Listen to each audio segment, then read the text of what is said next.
राधे राधे, जय श्री कृष्णा। आप सभी का अभिनंदन करती हूँ अपने यूट्यूब चैनल पर। दोस्तों, आज है पौष मास की पूर्णिमा तिथि। तो पौष मास के सभी अध्याय सुनने के लिए आप सभी का बहुत बहुत धन्यवाद है। आज पौष मास की कथा का अंतिम अध्याय है, तो आप सभी भक्तों का दिल से बहुत बहुत धन्यवाद करती हूँ। आप लोग प्रतिदिन ये कथाएं सुनते हैं, वीडियो को लाइक करते हैं, कमेंट्स करते हैं। इसी प्रकार से माघ मास की कथा भी आपको प्रतिदिन सुनाई जाएगी, तो माघ मास की कथा भी आप लोग जरूर सुनिए।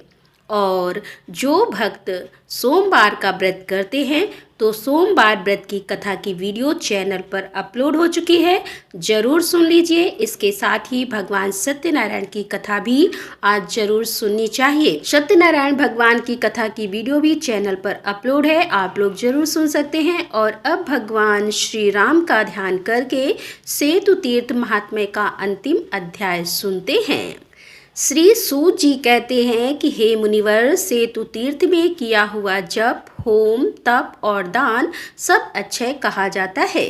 धनुषकोटि में स्नान करके भक्तिपूर्वक श्री रामेश्वर शिव का दर्शन करते हुए मनुष्य 3 दिन तक वहां निवास करे।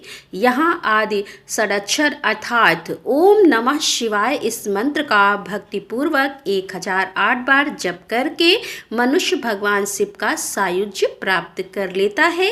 कहने का तात्पर्य है कि ओम नमः शिवाय इस मंत्र का सिर्फ 1008 बार जाप करके मनुष्य को भगवान शिव की प्राप्ति हो जाती है, शिव का सायुज्य प्राप्त हो जाता है।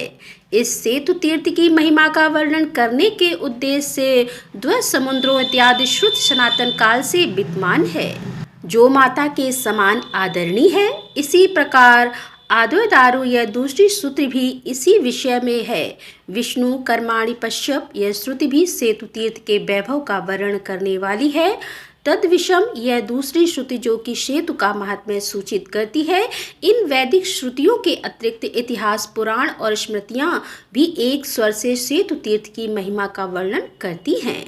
चंद्र ग्रहण और सूर्य ग्रहण के अवसर पर सेतु तीर्थ में स्नान करने वाला मनुष्य तत्काल कोटि जन्मों के पापों का नाश कर लेता है।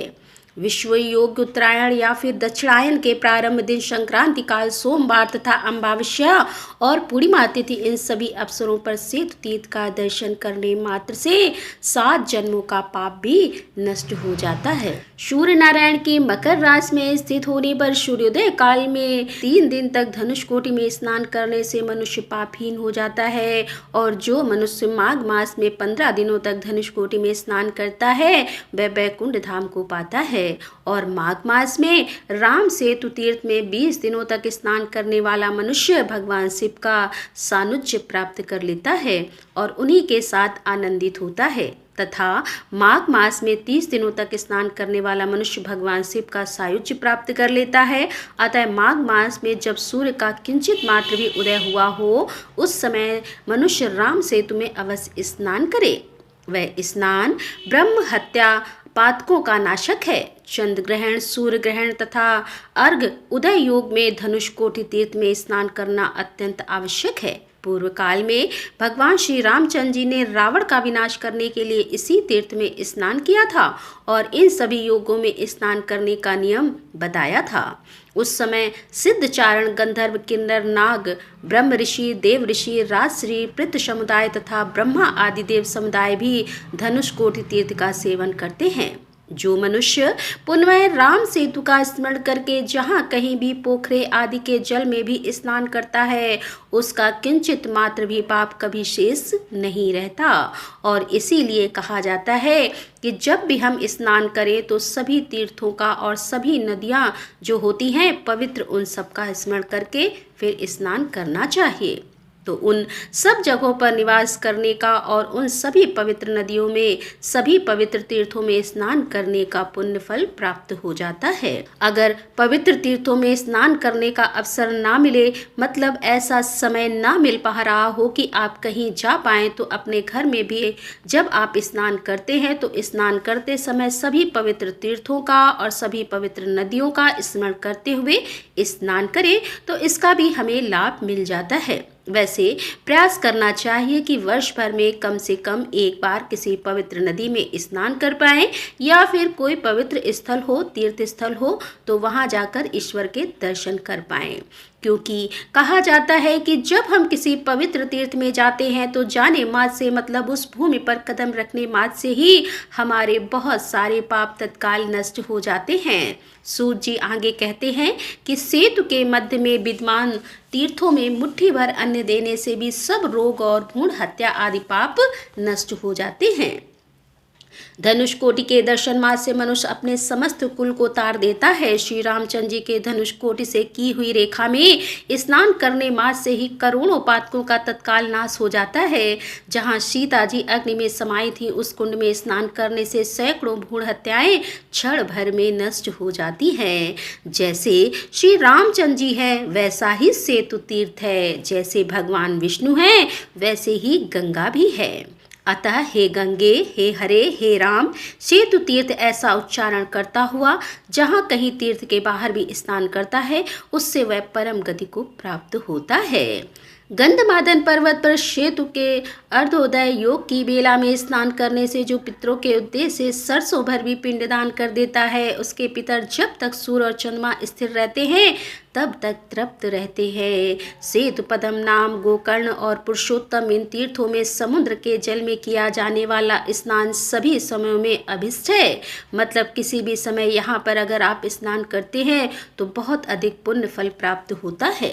शुक्र, मंगल और शनिचर के दिन संतान की इच्छा रखने वाला मनुष्य सेतु तीर्थ के सिवा और कहीं क्षार समुद्र में स्नान ना करे। मतलब जिनकी संतान प्राप्ति की कामना है ऐसे लोग को सेतु तीर्थ के अलावा किसी भी समुद्र में स्नान नहीं करना चाहिए।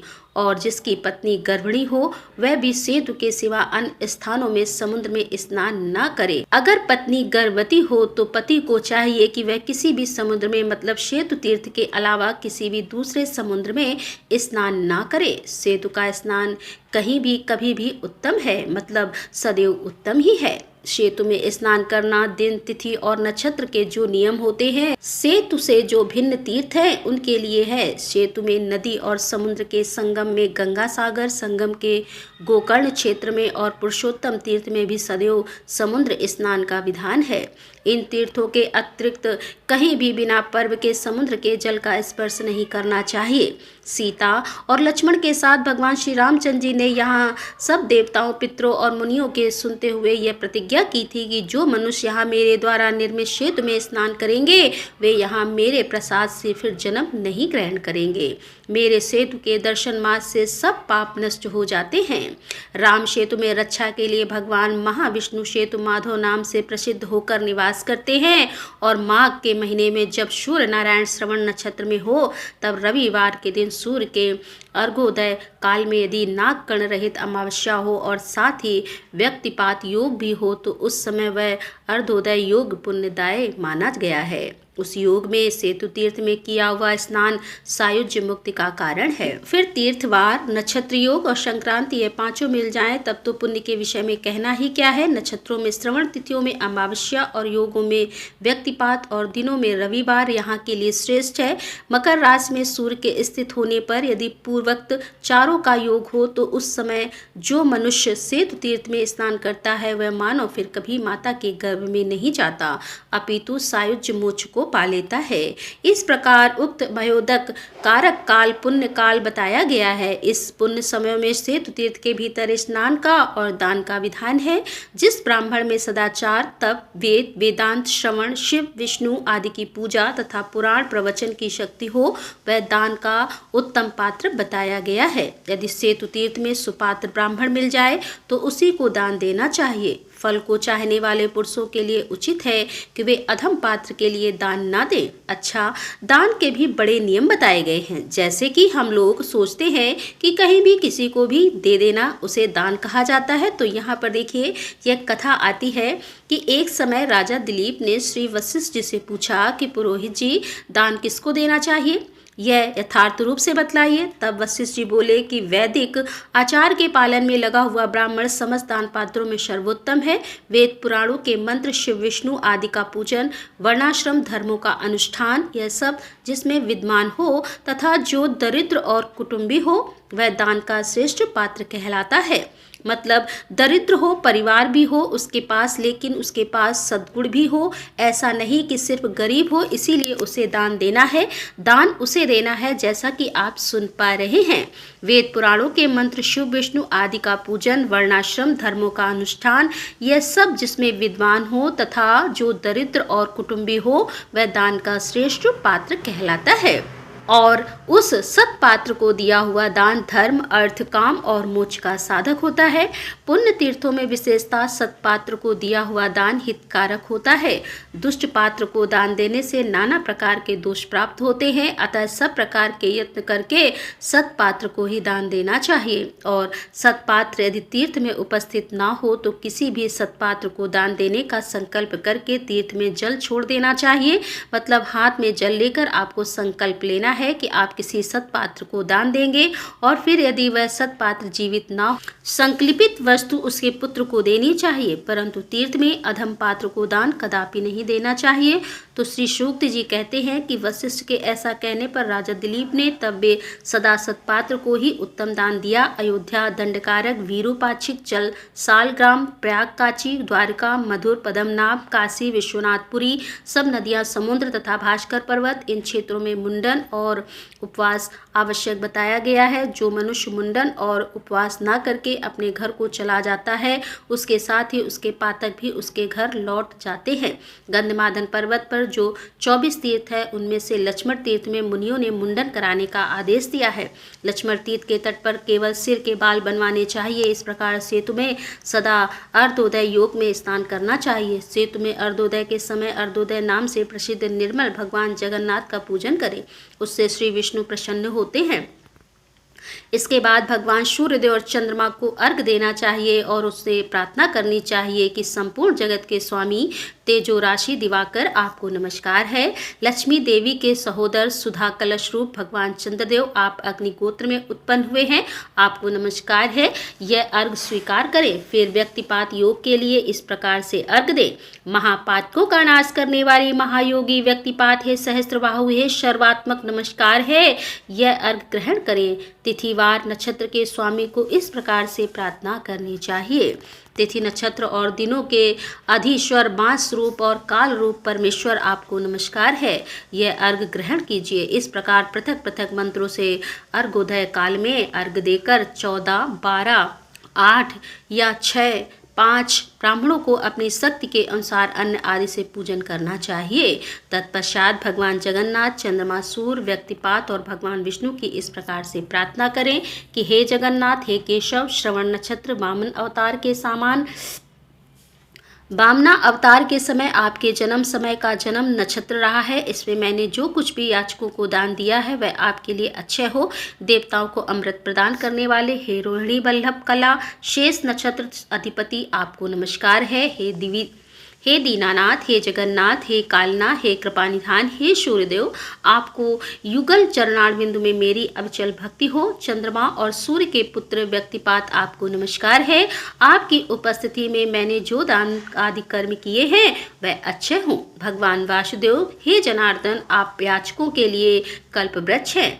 हे हरि, मेरे पापों को शांत कीजिए। इस प्रकार पूजन और प्रार्थना करके श्राद्ध आरंभ करें। अपनी रुचि के अनुसार हिरण्य श्राद्ध, आत्म श्राद्ध अथवा पाक श्राद्ध करें। उसके बाद पावड़े और स्नान काल में सेतु इस नाम का उच्च स्वर में उच्चारण करने पर मनुष्यों के करोड़ों पातक तत्काल नष्ट हो जाते हैं और वे भगवान विष्णु के परम पद को प्राप्त होते हैं। राम सेतु, धनुष कोटि, राम सीता और लक्ष्मण, रामेश्वर, हनुमान, सुग्रीव आदि वानर, विभीषण, नारद, विश्वामित्र, अगस्त, वशिष्ठ, वामदेव और जाबाली तथा कश्यप, इन सब का स्नान काल में चिंतन करने वाला राम भक्त या अन्य पुरुष सब दुखों से छूट जाता है और परम पद को प्राप्त होता है। सत्य क्षेत्र, हरि क्षेत्र, कृष्ण क्षेत्र, नम क्षेत्र, शालग्राम तीर्थ, बद्रिका आश्रम, हस्तिशैल अर्थात कालहस्ती, वृषाचल, शेषाद्रि, चित्रकूट, लक्ष्मी क्षेत्र, कुरंग क्षेत्र, कांचीकुंभ, कोण, मोहिनीपुर, इंद्रांचल, श्वेत जल,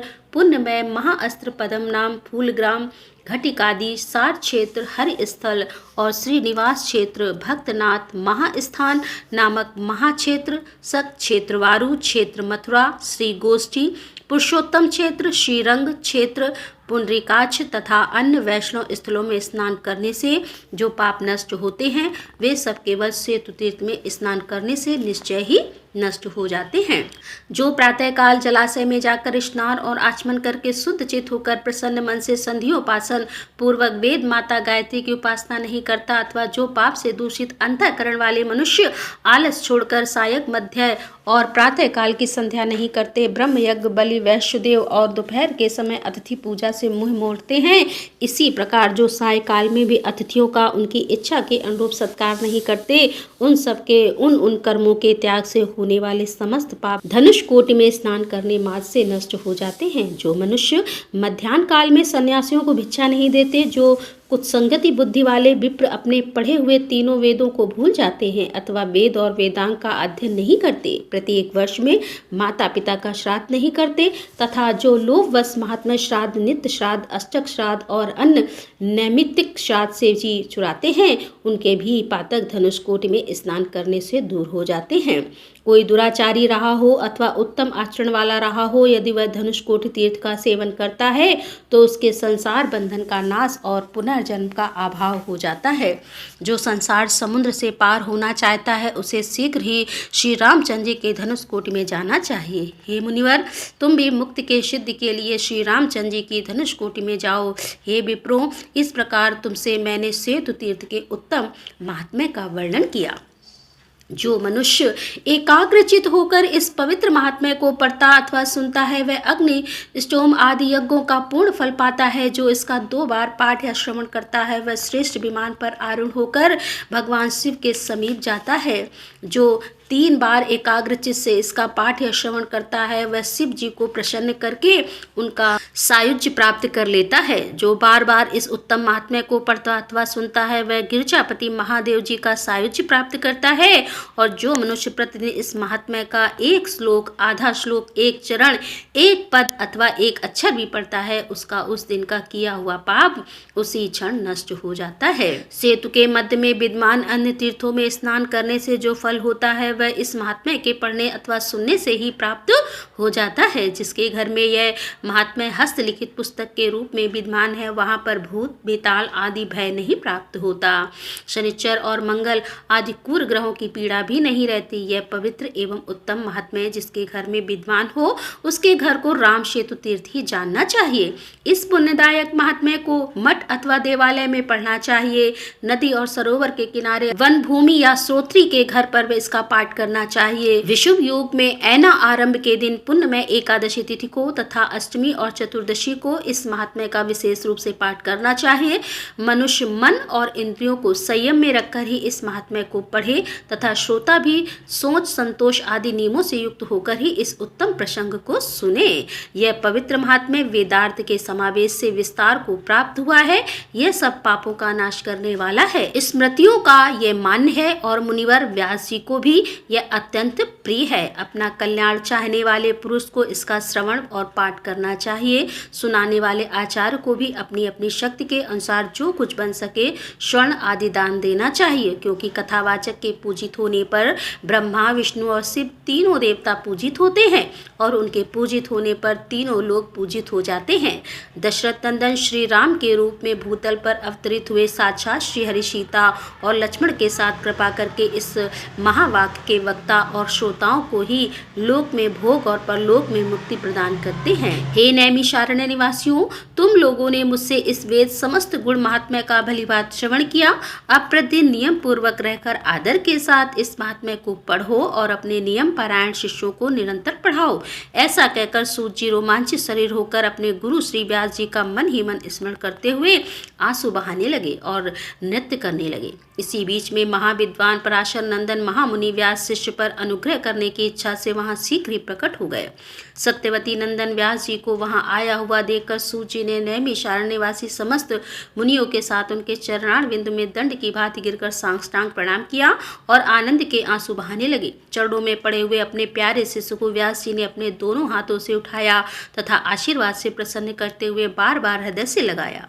तत्पश्चात मुनियों के लाए हुए उत्तम आसन पर महातेजस्वी व्यास जी बैठे। उस समय उन्होंने सोनका आदि मुनियों से कहा कि हे मुनिवर, मैंने इस समय यह जान लिया था कि मेरे शिष्य सूत ने तुमसे सेतु तीर्थ का उत्तम महात्म्य कहा है, जो बड़े बड़े पातकों का नाश करने वाला है। यह महात्म्य बड़ा ही महत्वपूर्ण है, सब पुराणों में यही मुझे अधिक प्रिय है। धर्मराज युधिष्ठिर मेरी आज्ञा मानकर अपने पुरोहित धन्य से प्रतिदिन यह महात्म्य सुनते थे, अतः तुम भी इस उत्तम सेतु महात्म्य को सदा पढ़ो, सुनो और अपने शिष्यों को पढ़ाओ। व्यास जी का यह वचन सुनकर मुनियों ने बहुत अच्छा कहकर उनकी आज्ञा शिरोधार्य की। तदंतर व्यास जी भी अपने शिष्य सूत जी को साथ लेकर मुनियों से पूछकर कैलाश पर्वत को चले गए। सेतु महात्म्य संपूर्ण हुआ। जय श्री राम, राधे राधे, जय श्री कृष्णा। उम्मीद करती हूँ कि यह कथा जो सेतुराम तीर्थ से जुड़ी हुई थी आप लोगों को जरूर पसंद आई होगी। इस पूरे पौष मास की कथा में आप लोगों ने अयोध्यापुरी की महिमा और इसके साथ ही रामेश्वर सेतु तीर्थ की महिमा सुनी। भगवान श्री राम को ही समर्पित था यह पौष का महीना। जैसा कि हम सबने देखा, अयोध्या में भी भगवान श्री राम प्रतिष्ठित हो गए हैं, राम आ गए हैं, तो यह पूरा महीना बहुत ही शुभ रहा है और यह एक सहयोग की बात रही है कि इस पूरे महीने में हम सब ने भी भगवान श्री राम की चर्चा की। अयोध्या की महिमा, इसके साथ ही राम तीर्थ की महिमा, जो भगवान श्री राम के ही गुणों का और उनकी महिमा का वर्णन था। तो भगवान श्री राम की कृपा से यह शुभ समय हमें प्राप्त हुआ, शुभ संयोग हमें प्राप्त हुआ। पूरे महीने में हमने भगवान श्री राम की चर्चा की, या यूँ कहिए कि सत्संग किया। भगवान श्री राम की कृपा हम सभी पर बनी रहे, इस प्रकार से प्रार्थना करती हूँ और आप सभी का दिल से धन्यवाद करती हूँ जो इस पूरे महीने में आप लोगों ने यह कथाएं पूरे धैर्य से सुनी। कई बार मुझे कथा डालने में देर भी हो जाती थी, तो इसके लिए क्षमा चाहती हूँ। यह जो आने वाला महीना है माघ मास, इसमें कथाएं बिल्कुल समय पर आएंगी। और अब जैसे कि आज पौष की कथा का अंतिम दिन था, तो पौष मास का समापन दिन है, तो पूर्णिमा तिथि है। दान जरूर कीजिएगा, दान सुनने का दान अलग से निकाल दीजिएगा। जैसे कि आप चाहें तो पास में कोई मंदिर हो, अगर आपके जैसे कोई भी मंदिर हो किसी भी देवी देवता को, तो वहाँ आप दान पात्र में कुछ पैसे डाल सकते हैं, धन का दान कर सकते हैं, या फिर आप चाहें तो सीधा निकाल सकते हैं।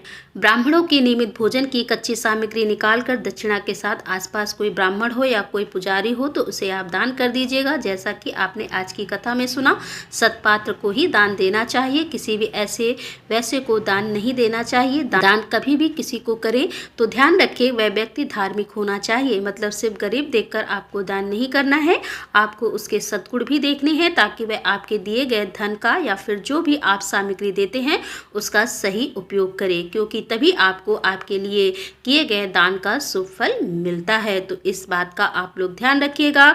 और अब आप सुनेंगे श्री नारायण कवच, जिसके सुनने मात्र से भगवान श्री हरि विष्णु की असीम कृपा प्राप्त हो जाती है और हर प्रकार के संकट से भगवान श्री हरि विष्णु हमारी रक्षा करते हैं। तो पूरे भक्ति भाव से श्री नारायण का ध्यान करके नारायण कवच का श्रवण करते हैं। भगवान श्री हरि गरुड़ जी की पीठ पर अपने चरण कमल रखे हुए हैं, अरिमा आदि 8 सिद्धियां उनकी सेवा कर रही हैं और 8 हाथों में शंख, चक्र, ढाल, तलवार, गदा, बाण, धनुष और पास अर्थात फंदा धारण किए हुए हैं। वे ही ओमकार स्वरूप प्रभु सब प्रकार से सब ओर से मेरी रक्षा करें।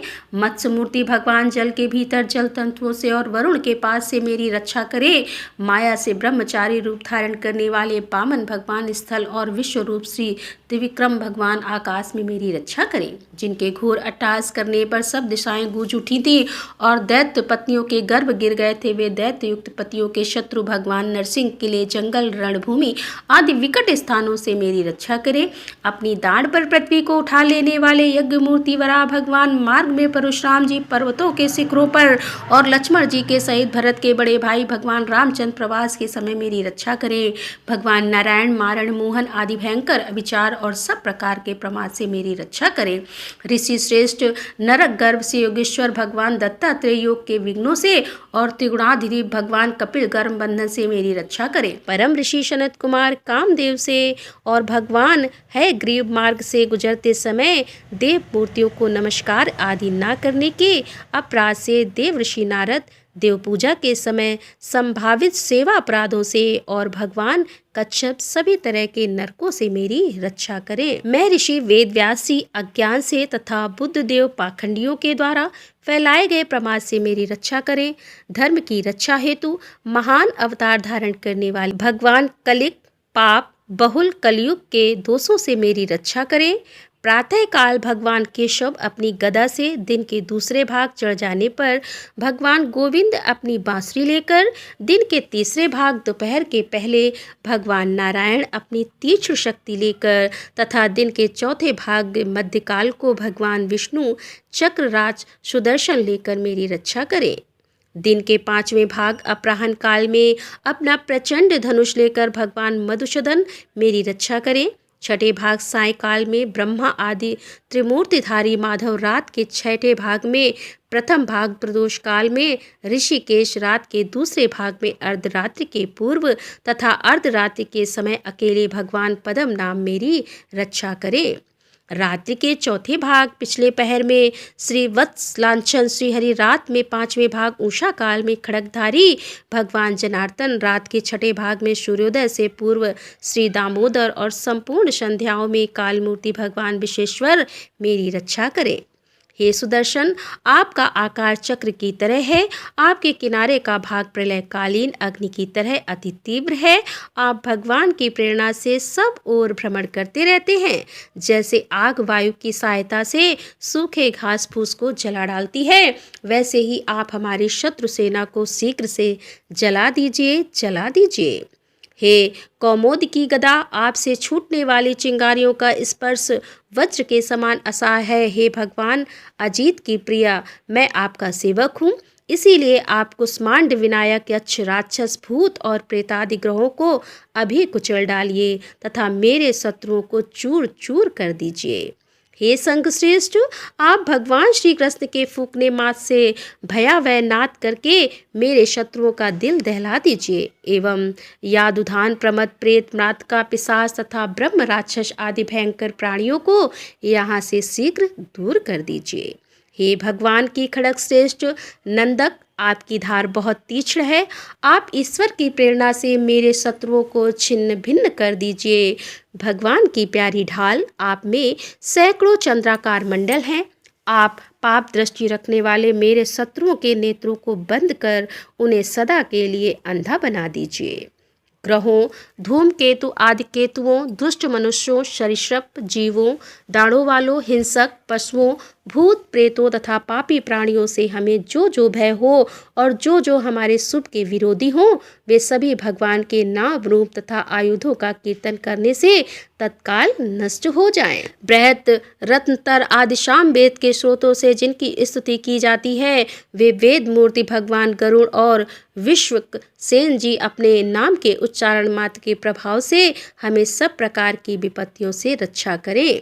श्री हरि के नाम, रूप, वाहन, आयुध और श्रेष्ठ पार्षद हमारी बुद्धि, इंद्रिय, मन और प्राणों को सब तरह की विपत्तियों से बचाएं।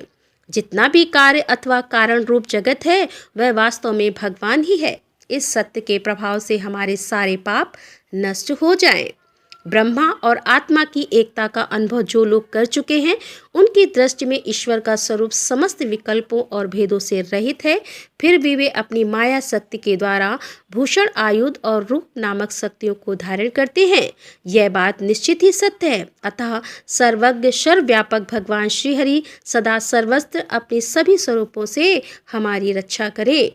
जो अपने भयंकर अट्टहास से सब लोगों के भय को समाप्त कर देते हैं और अपने तेज से सबके तेज का ग्रास कर लेते हैं, वे भगवान नरसिंह दिशा विदिशा नीचे ऊपर बाहर भीतर सब ओर से हमारी रक्षा करें। देवराज इंद्र, मैंने तुम्हें यह नारायण कवच सुना दिया। अब तुम इस कवच से अपने को सुरक्षित कर लो। बस फिर तुम अनायास ही सब दैत्यपतियों को जीत लोगे। इस नारायण कवच को धारण करने वाला पुरुष जिस किसी को भी अपनी आंखों से देख लेता है अथवा पैरों से भी छू लेता है, वह तत्काल ही समस्त भयों से मुक्त हो जाता है। इस वैष्णवी विद्या को धारण कर लेने वाले को राजा, डाकू, प्रेत, पिशाच और बाघ आदि हिंसक जीवों से कभी किसी प्रकार का डर नहीं होता। देवराज पुरातन काल की बात है कि एक कौशिक गोत्र के ब्राह्मण ने इस विद्या को धारण करके योग धारणा से अपना शरीर मरुभूमि में त्याग दिया। जिस स्थान पर उस ब्राह्मण का मृत शरीर पड़ा था, उसके ऊपर से एक दिन गंधर्वराज चित्ररथ अपनी स्त्रियों के साथ विमान पर बैठकर निकले।